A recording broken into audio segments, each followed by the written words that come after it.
mis à jour le 4 octobre 2018 à 22h45, ce jeudi soir, France 3 propose aux téléspectateurs le film 24 jours, la vérité sur l'affaire Ilan Halimi, réalisé par Alexandre Arcadi.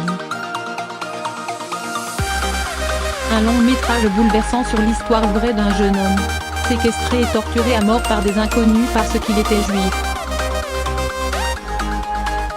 Le crime a été reconnu comme un acte antisémite par la justice.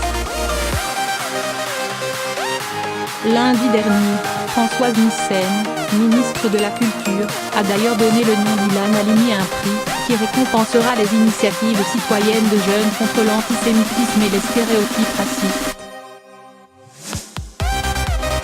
Un dernier hommage à ce jeune homme, dont le calvaire est mis en image dans ce film avec Sabou Brahutman et Pascal Elbé. En 2006, Ilan Halimi est vendeur dans un magasin de téléphonie. Fils aîné d'une famille juive marocaine et né le 11 octobre 1982, il pense ce soir-là rejoindre une femme venue plus tôt dans sa boutique. Le jeune homme est enlevé par une bande d'inconnus et séquestré dans un appartement de Bordeaux. Ces bourreaux, que l'on surnomme le gang des barbares, le torturent pendant 3 semaines, espérant se faire de l'argent. Retrouvé gisant le long d'une voie ferrée le 13 février 2006, il succombera à ses blessures à l'hôpital.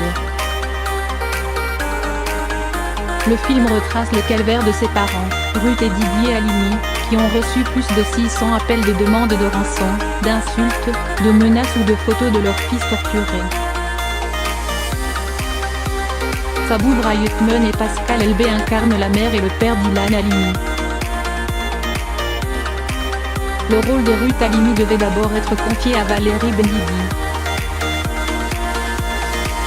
Alexandre Arcadi explique qu'elle se savait condamnée, mais elle voulait que ce soit son dernier film.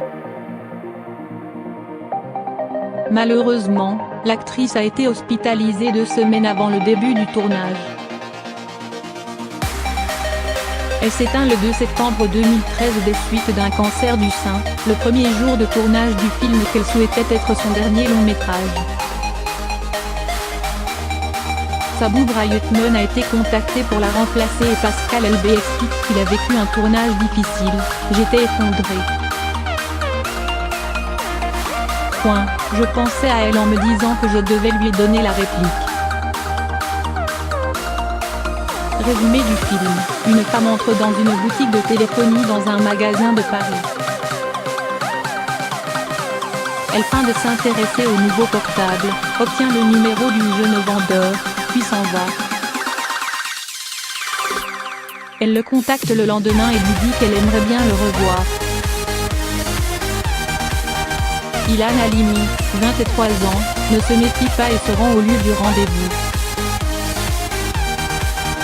Le 20 janvier 2006, en raison de sa religion, il est juif, Ilan est kidnappé par le gang des barbares.